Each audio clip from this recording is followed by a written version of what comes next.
ദിനവും യേശുവിന്റെ കൂടെ, ദിനവും യേശുവിന്റെ ചാരേ, ദിനവും യേശുവിന്റെ കൂടെ, ദിനവും യേശുവിന്റെ ചാരേ. എനിക്ക് ബോൺ ക്യാൻസറായിരുന്നു. ജോസഫ് ബ്രദറിന് വേണ്ടി പ്രിയനേ എന്നേശുനാഥ, പിരിയാ കഴിയില്ലെനിക്ക്. പ്രിയനേ എന്നേശുനാഥ, സ്നേഹിക്കുന്നേ സ്നേഹിക്കുന്നേ സ്നേഹിക്കുന്നേ യേശുവേ, സ്നേഹിക്കുന്നേ സ്നേഹിക്കുന്നേ സ്നേഹിക്കുന്നേ യേശുവേ. വീണ്ടും വരുന്നവനായ യേശുക്രിസ്തുവിന്റെ നാമത്തിൽ ഗ്രേസ് മൊമെന്റ്സ് എന്ന ഈ പ്രോഗ്രാമിലേക്ക് എല്ലാ പ്രിയ പ്രേക്ഷകരെയും ഞാൻ ഹാർദവമായി സ്വാഗതം ചെയ്യുന്നു. ലോകമെമ്പാടും ടെലിവിഷൻ സ്ക്രീനിലൂടെ ഇന്റർനെറ്റിലൂടെ ഞങ്ങളെ കണ്ടുകൊണ്ടിരിക്കുന്ന എല്ലാ പ്രിയ പ്രേക്ഷകരെയും കർത്താവായ യേശുക്രിസ്തുവിന്റെ നാമത്തിൽ ഞങ്ങൾ സ്വാഗതം ചെയ്യുന്നു. ഈ ദിവസങ്ങളിൽ കർത്താവ് ഈ പ്രോഗ്രാമിലൂടെ വലിയ അനുഗ്രഹങ്ങൾ, വലിയ അത്ഭുതങ്ങൾ ചെയ്തുകൊണ്ടിരിക്കുന്നു എന്നുള്ളത് പുറത്ത് ഞങ്ങളോട് എടുത്തു പറയുവാൻ ഞങ്ങൾക്ക് വളരെ സന്തോഷമുണ്ട്.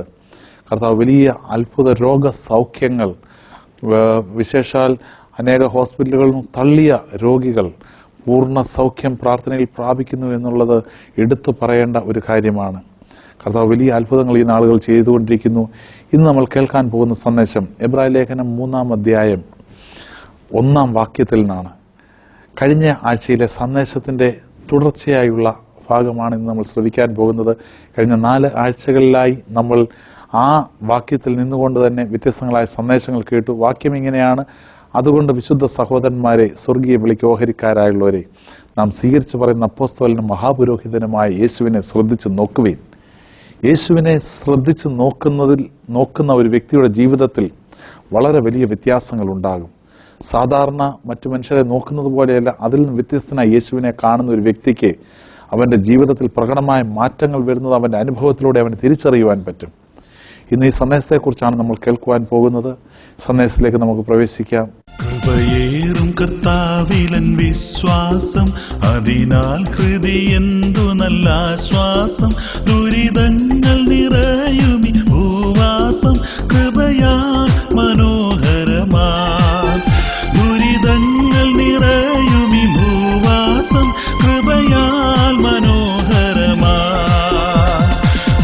കൃപയൊന്നൻ ആശ്രയമാ, കൃപയൊന്നൻ ആനന്ദമാ. വൈരികൾ വന്നാലും എതിരുയർന്നാലും കൃപമതിയെന്നാലും, വൈരികൾ വന്നാലും എതിരുയർന്നാലും കൃപമതിയെന്നാലും. എന്റെ താഴ്ചയിൽ അവൻ എന്നെ ഓർത്തല്ലോ, ഘോരവൈരിയിൻ ബലം അവൻ തകർത്തല്ലോ.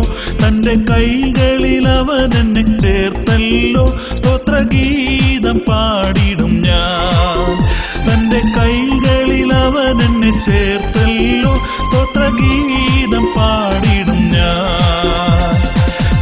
കൃപയൊന്നൻ ആശ്രയമാ, കൃപയൊന്നൻ ആനന്ദമാ.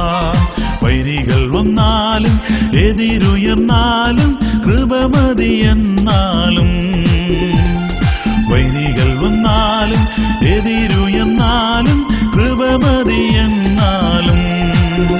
പ്രതികൂലങ്ങൾ അനവധി വന്നാലും അനുകൂലമെനിക്കേശു എന്നാലും, തവ ജീവനെ തന്നവനിനിമേലും കൃപയാൽ നടത്തുമെന്നേ. തവ ജീവനെ തന്നവനിനിമേലും കൃപയാൽ നടത്തുമെന്നേ. കൃപയൊന്നൻ ആശ്രയമാ, കൃപയൊന്നൻ ആനന്ദമാ. വൈരികൾ വന്നാലും എതിരുയർന്നാലും കൃപമതിയെന്നാലും, വൈരികൾ വന്നാലും എതിരുയർന്നാലും എന്നാലും കൃപമതി എന്നാലും. എബ്രായ ലേഖനം 3-ാം അധ്യായം 1-ാം വാക്യം ഇങ്ങനെ പറയുന്നു: അതുകൊണ്ട് വിശുദ്ധ സഹോദരന്മാരെ, സ്വർഗീയ വിളിക്ക് ഓഹരിക്കാരായുള്ളവരെ, നാം സ്വീകരിച്ചു പറയുന്ന അപ്പോസ്തലനും മഹാപുരോഹിതനുമായ യേശുവിനെ ശ്രദ്ധിച്ചു നോക്കുവിൻ. കഴിഞ്ഞ 4 ആഴ്ചകളായി നമ്മൾ ഇതേ വാക്യത്തിൽ നിന്ന് തന്നെയുള്ള സന്ദേശങ്ങളാണ് ശ്രവിച്ചുകൊണ്ടിരുന്നത്. ഇതേ വാക്യത്തിൽ നിന്ന് തന്നെ കഴിഞ്ഞ 4 ആഴ്ചകളിലായി ആദ്യത്തെ ആഴ്ചയിൽ വിശുദ്ധ സഹോദരന്മാർ ആരാണ്, 2 എന്താണ് സ്വർഗീയ വിളി, സ്വർഗീയ വിളിയുടെ ഓഹരി എന്താണ്, 3-ാമത്തെ ആഴ്ചയിൽ നാം സ്വീകരിച്ചു പറയുന്ന അപ്പോസ്തലനായ യേശു, 4-ാമത്തെ ആഴ്ചയിൽ മഹാപുരോഹിതനായ യേശു എന്നീ വിഷയങ്ങളെക്കുറിച്ച് നമ്മൾ ചിന്തിക്കുകയുണ്ടായി. ഇന്ന് ഈ 5-ാമത്തെ ആഴ്ചയിൽ ഈ മഹാപുരോഹിതനായ യേശുവിനെ, നാം സ്വീകരിച്ചു പറയുന്ന അപ്പോസ്തലനും മഹാപുരോഹിതനുമായ യേശുവിനെ ശ്രദ്ധിച്ചു നോക്കുവിൻ എന്നുള്ള സന്ദേശത്തിലേക്കാണ് നമ്മൾ പ്രവേശിക്കാൻ പോകുന്നത്. യേശുവിനെ ശ്രദ്ധിച്ചു നോക്കുവിൻ. നമുക്കറിയാം, ലോകത്തിൽ വിവിധ നിലകളിൽ നമുക്ക് നോക്കാൻ പറ്റും. നമ്മൾ സാധാരണ പോലെ നടന്നു പോകുമ്പോൾ കാണുന്ന കാഴ്ചകളുണ്ട്, ബസ്സിൽ പോകുമ്പോൾ പെട്ടെന്ന് കണ്ടുപോകുന്ന കാഴ്ചകളുണ്ട്, സാധാരണ പോലെ നോക്കാം. എന്നാൽ അതിൽ വ്യത്യസ്തമായ എന്തെങ്കിലും കണ്ടാൽ നമ്മൾ കുറച്ചുകൂടെ ഒന്ന് നോക്കാറുണ്ട്, അല്ലെങ്കിൽ ഒന്ന് തിരിഞ്ഞു നോക്കാറുണ്ട്. നമ്മൾ മാർക്കറ്റിൽ കൂടെ പോവുകയാണെങ്കിൽ പലവിധ വസ്തുക്കൾ ഇരിക്കുമ്പോൾ നമ്മൾ ചിലത് കണ്ട് നമുക്ക് ആവശ്യമില്ലാത്ത നമ്മൾ നോക്കാറില്ല. എന്നാൽ നമ്മൾ എന്തെങ്കിലും ഒരു പ്രത്യേക സാധനം അന്വേഷിച്ച് പോവുകയാണെങ്കിൽ ആ സാധനം അവിടെ ഉണ്ടോ ഇവിടെ ഉണ്ടോ നമ്മൾ ശ്രദ്ധിച്ച് നോക്കി പോകാറുണ്ട്. നമ്മൾ ഈ ലോകത്തിൽ നോക്കുന്നത് പോലെ സാധാരണ നിലയിൽ അല്ലെങ്കിൽ ഒന്ന് ഓടിച്ചുള്ള നോട്ടം അല്ലെങ്കിൽ ജസ്റ്റ് ഒരു തിരിഞ്ഞു നോട്ടമല്ല, അങ്ങനെയല്ല യേശുവിനെ നോക്കേണ്ടത്. യേശുവിനെ നോക്കുമ്പോൾ ശ്രദ്ധിച്ചു നോക്കണമെന്ന് വചനം പറയുന്നു. എന്താണ് അങ്ങനെ ശ്രദ്ധിച്ചു നോക്കുന്നതിലുള്ള ഒരു പ്രത്യേകത? നമ്മൾ യേശുവിന്റെ വിശേഷങ്ങൾ കണ്ടു. നാം സ്വീകരിച്ചു പറയുന്ന അപ്പോസ്തലനും മഹാപുരോഹിതനുമായ യേശുവിനെ ശ്രദ്ധിച്ചു നോക്കുവിൻ. യേശുവിനെ ശ്രദ്ധിച്ചു നോക്കണമെങ്കിൽ മറ്റുള്ളവർ പറയുന്ന അനുഭവങ്ങളിലൂടെ കേട്ടുകഴിഞ്ഞാൽ നമുക്ക് യേശുവിനെ ശ്രദ്ധിച്ചു നോക്കാൻ സാധിക്കുകയില്ല. നമ്മുടെ വ്യക്തിപരമായ ജീവിതത്തിൽ യേശുവിനെ രുചിച്ചറിയുന്ന ഒരു നിലയിലേക്ക് വന്നുവെങ്കിൽ മാത്രമേ അവനെ നമുക്ക് ശ്രദ്ധിച്ച് നോക്കുവാൻ പറ്റുകയുള്ളൂ. ഇവനെ നമുക്ക് ആവശ്യമുണ്ട്, ഈ യേശുവിനെ കൊണ്ട് എനിക്ക് ആവശ്യമുണ്ട് എന്ന നിലയിലേക്ക്, ഈ യേശു എന്റെ എല്ലാമാണ് എന്നുള്ള നിലയിലേക്ക് നമുക്ക് അവനെ ഒന്ന് ശ്രദ്ധിച്ചു നോക്കാൻ പറ്റണം. നമുക്കറിയാം, ലോകത്തിൽ ഒരു കുഞ്ഞ് ജനിക്കുമ്പോൾ മാതാപിതാക്കൾ ഈ കുഞ്ഞ് പുറത്തു വരുന്ന സമയത്ത്, മാതാവിന്റെ ഉദരത്തിൽ നിന്ന് ഈ കുഞ്ഞ് പുറത്തേക്ക് ലോകത്തിലേക്ക് വരുന്ന സമയത്ത് എല്ലാവരും വളരെ ആകാംക്ഷയോടെയാണ്, വളരെ ശ്രദ്ധയോടെയാണ് നോക്കുന്നത്. പുറത്തു കൊണ്ടുവന്ന് പിതാവിനെ കാണിക്കുമ്പോൾ പിതാവ് അതിലും വലിയ ശ്രദ്ധയോടെയാണ് ഈ കുഞ്ഞിനെ നോക്കുന്നത്. കാരണം ഇവൻ എന്റെയാണ്, എന്റെ കുഞ്ഞാണ്, എന്റെ മകനാണ്, എന്റെ മകളാണ് എന്നുള്ള ആ ഒരു ബോധത്തോടെ, ഒരു ഭയങ്കരമായ സന്തോഷത്തോടു കൂടെയാണ് അവർ നോക്കുന്നത്. എന്റേതെന്നുള്ള ഒരു പൊസസീവ്നെസ്, ഒരു നമ്മുടേതെന്നുള്ള ഒരു ബോധത്തോടു കൂടെ ഉള്ള ഒരു നോട്ടമാണത്. അങ്ങനെയുള്ളൊരു നോട്ടമാണ് യേശുവിനെ നോക്കേണ്ടത്. അയലത്തുള്ളൊരു വ്യക്തിയെ കാണുന്നത് പോലെയല്ല, അല്ലെങ്കിൽ ഒരു സഹോദരനെ അല്ലെങ്കിൽ ഒരു സുഹൃത്തിനെ കാണുന്നത് പോലെയല്ല. അതിനും അപ്പുറമായി യേശുവിനെ കാണേണ്ടത് എന്റേത് എന്നുള്ള നിലയിൽ, വ്യക്തിപരമായ നിലയിൽ യേശുവിനെ സ്വീകരിച്ചാൽ, യേശുവിനെ സ്നേഹിച്ചാൽ അവനെ ഏറ്റവും അധികം ശ്രദ്ധയോടെ നോക്കുവാനായി നമുക്ക് പറ്റും. ഹല്ലേലൂയ. വചനം ഇങ്ങനെയാണ് നമ്മളോട് പറയുന്നത്: യേശുവിനെ ശ്രദ്ധിച്ചു നോക്കുവിൻ. അതിന് വളരെ വ്യാപകമായ അർത്ഥങ്ങളുണ്ട്. വ്യത്യസ്തമായ നിലയിൽ യേശുവിനെ നോക്കിയ പല വ്യക്തികളെ കുറിച്ച് ബൈബിൾ പറയുന്നുണ്ട്. ഒന്നാമത് നമുക്കറിയാം, പള്ളി പ്രമാണിയായ യായിറോസ് എന്ന ഒരു വ്യക്തി. മർക്കോസിന്റെ സുവിശേഷം 5-ാം അധ്യായം അതിന്റെ 22-23 വാക്യങ്ങൾ നമ്മൾ എടുക്കുമ്പോൾ അവിടെ യായിറോസ് എന്ന് പറഞ്ഞ വ്യക്തി യേശുവിന്റെ അടുക്കലേക്ക് ഓടി വരുന്ന ഒരു കാഴ്ചയെക്കുറിച്ച് കാണുന്നുണ്ട്. യേശു കടലിനരികെ ഇരിക്കുമ്പോൾ വലിയ പുരുഷാരം അവന്റെ അടുക്കൽ വന്നുകൂടി. അപ്പോഴാണ് പള്ളിപ്രമാണിയായ യായിറോസ് എന്ന പേരുള്ള ഒരുത്തൻ വന്ന് അവനെ കണ്ടിട്ട് കാൽക്കൽ വീണു: എന്റെ കുഞ്ഞുമകൾ അത്യാസനത്തിൽ ഇരിക്കുന്നു, അവൾ രക്ഷപ്പെട്ട് ജീവിക്കേണ്ടതിന് നീ വന്ന് അവളുടെ മേൽ കൈവെക്കണമേ എന്ന് വളരെ അപേക്ഷിച്ച് യേശുവിനോട് പറഞ്ഞു. യായിറോസ് യേശുവിനെ നോക്കിയത് വ്യത്യസ്തമായ ഒരു നിലയിലാണ്. യേശു വന്ന് കൈവച്ചാൽ ഇവന്റെ മകൾ രക്ഷ പ്രാപിക്കും എന്ന് ഈ യായിറോസ് വിശ്വസിച്ചു. യായിറോസ് പള്ളിപ്രമാണിയാണ്. പള്ളിപ്രമാണി എന്ന് പറയുമ്പോൾ പള്ളിയിൽ മുഴു സമയവും ഉള്ള ഒരു വ്യക്തിയാണ്. പള്ളിയിൽ നടക്കുന്ന വിവിധ കാര്യങ്ങളൊക്കെ അതിനെക്കുറിച്ചെല്ലാം നല്ല അവബോധമുള്ള ആളാണ് യായിറോസ് എന്ന ഈ പള്ളിപ്രമാണി. പള്ളിയിലുള്ള മറ്റ് അനേകം വ്യക്തികളുമുണ്ട്, പരീശന്മാരും ശാസ്ത്രിമാരും പുരോഹിതന്മാരും ഒക്കെയുണ്ട്. അവർക്കൊക്കെയും യേശുവിൽ കാണാൻ പറ്റാത്ത ഒരു പ്രത്യേകത യായിറോസിന് യേശുവിൽ നോക്കി കാണുവാൻ പറ്റി. ഹല്ലേലൂയ. അതുകൊണ്ടാണ് യായിറോസ് വളരെ വ്യത്യസ്തമായ നിലയിൽ യേശുവിനെ നോക്കിയത്.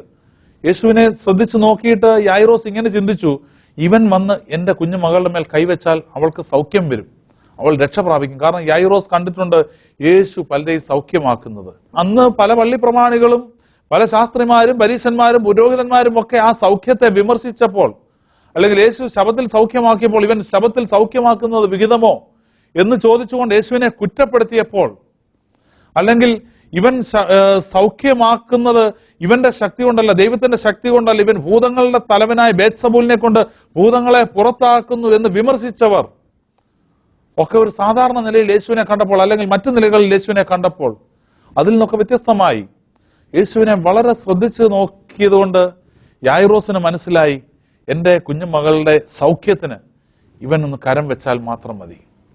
ഹല്ലേലൂയ. തൽഫലമായി എന്ത് പറ്റി? യായിറോസ് വീട്ടിൽ വരുന്നതിന് മുമ്പേ മകൾ മരിച്ചുപോയെങ്കിലും, യേശു വീട്ടിലെത്തുന്നതിന് മുമ്പേ ഈ കുഞ്ഞുമകൾ മരിച്ചുപോയെങ്കിലും, യായിറോസിന്റെ നോട്ടത്തിന്റെ ശ്രദ്ധ അത്രമേൽ തീക്ഷ്ണമായിരുന്നത് കൊണ്ട്, അത്രമേൽ വിശ്വാസത്തിൽ അടിയുറച്ചതായിരുന്നത് കൊണ്ട് യേശു വന്ന് യായിറോസിന്റെ മകളെ മരണത്തിൽ നിന്നും എഴുന്നേൽപ്പിച്ചതായി നമ്മൾ വചനത്തിൽ വായിക്കുന്നു. ഹല്ലേലൂയ. അതേപോലെ തന്നെ മർക്കോസിന്റെ സുവിശേഷം 6-ാം അധ്യായം 53-56 വാക്യങ്ങളിൽ ഗന്നസറേത്ത് ദേശത്തുള്ള ഒരു കൂട്ടം ജനങ്ങൾ യേശുവിനെ വളരെ ശ്രദ്ധിച്ചു നോക്കിയതായി നമുക്ക് കാണുവാൻ സാധിക്കുന്നുണ്ട്. ഒരു ദേശത്ത് ചെന്നാൽ അവിടെ അനേകം ജനങ്ങൾ കാണും, പക്ഷെ അവിടെ ഒരു കൂട്ടം ജനങ്ങൾ യേശുവിനെ വളരെ ശ്രദ്ധിച്ചു നോക്കി. അവർ ഇതാണ് ചെന്നത്, അവർ ഇങ്ങനെയാണ് ചിന്തിച്ചത്, ജനങ്ങൾ അവനെ അറിഞ്ഞു, ആ നാട്ടിൽ ഒക്കെയും ചുറ്റിയോടി അവനുണ്ട് എന്ന് കേൾക്കുന്ന ഇടത്തേക്ക് ദീനക്കാരെ കിടക്കയിൽ എടുത്തുകൊണ്ടുവന്ന് തുടങ്ങി.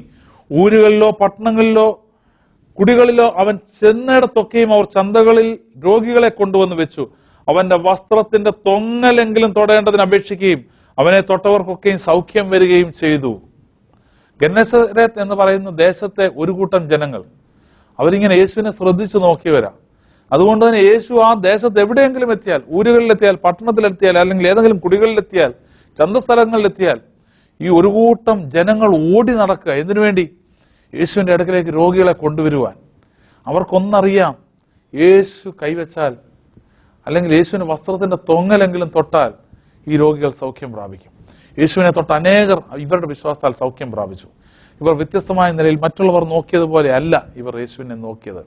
നമുക്കറിയാം, വേറൊരു ഭാഗത്ത് ബൈബിളിൽ പറയുന്നു, 10 കുഷ്ഠരോഗികൾ യേശുവിന്റെ അടുക്കൽ സൗഖ്യത്തിന് വേണ്ടി വന്നു.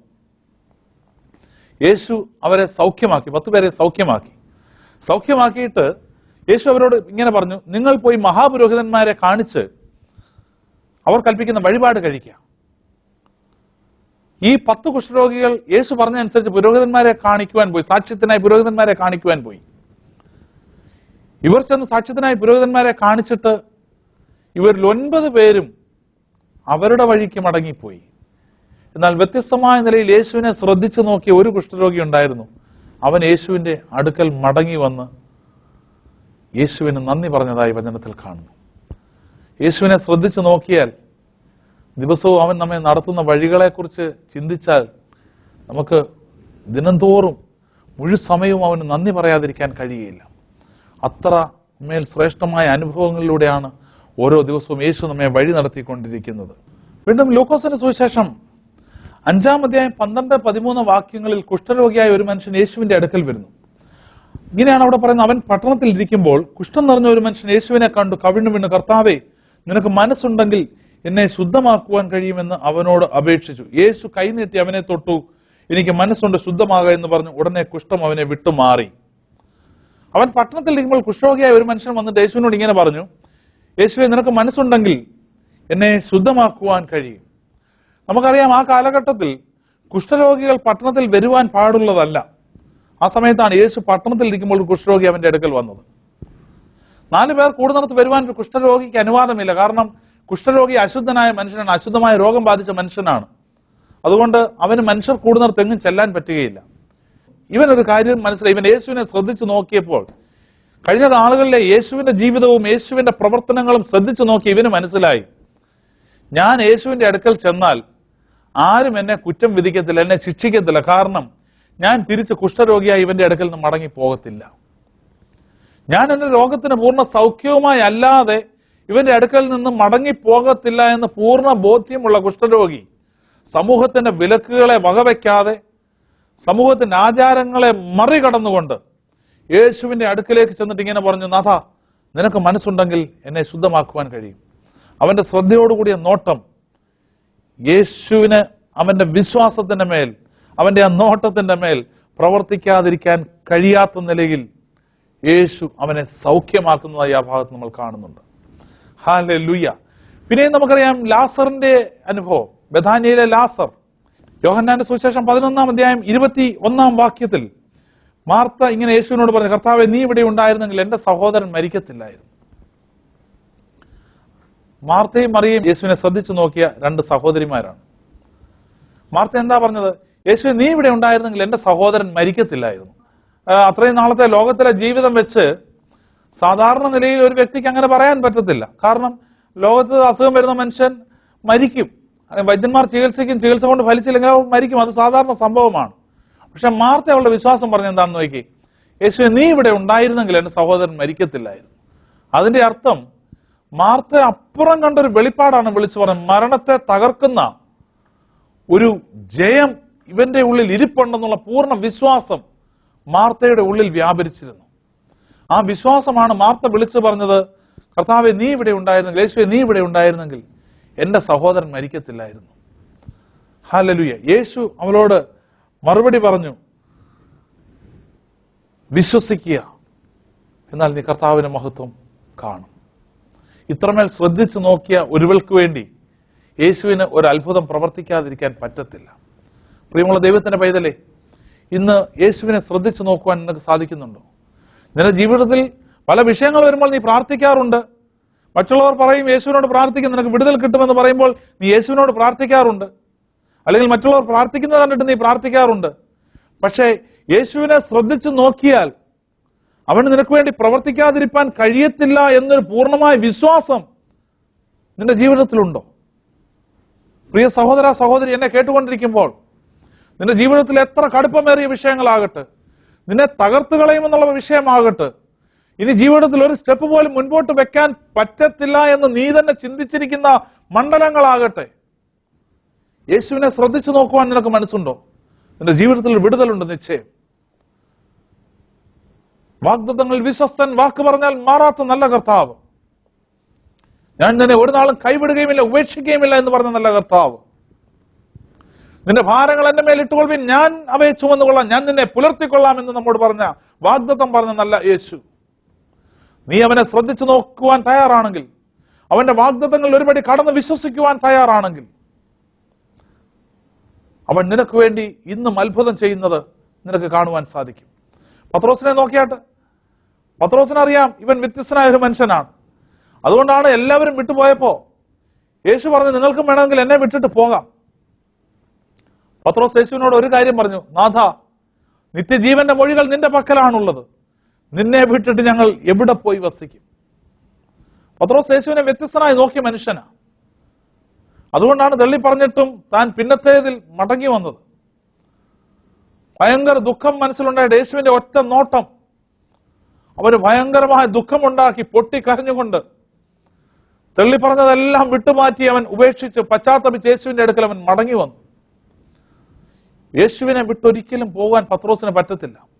യേശുവിനെ ക്രൂശിക്കുവാൻ വേണ്ടി, വിചാരണയ്ക്ക് വേണ്ടി കൊണ്ടുപോയപ്പോഴും പേടിച്ചും ഭയന്നിട്ടുമാണെങ്കിലും ഈ വിട്ടുമാറാൻ കഴിയാത്ത സ്നേഹം കൊണ്ടാണ് അവിടെ പോയി തീ കായുന്നവരുടെ കൂട്ടത്തിൽ ഇരിക്കുവാൻ പത്രോസിനെ പ്രേരിപ്പിച്ച വസ്തുത. അവിടെ വെച്ചാണ് അവൻ യേശുവിനെ തള്ളിപ്പറയുന്നതെങ്കിൽ കൂടെ യേശുവിനെ കൊണ്ടുപോയപ്പോൾ അവന് കൂടെ പോകുവാൻ തോന്നിയത് അവനെ ശ്രദ്ധിച്ചു നോക്കുവാൻ പത്രോസിന് ഇടയായതുകൊണ്ടാണ്. പത്രോസിന് അറിയാം ഇവൻ ഒരു അത്ഭുതം പ്രവർത്തിക്കുന്ന മനുഷ്യനാണ്.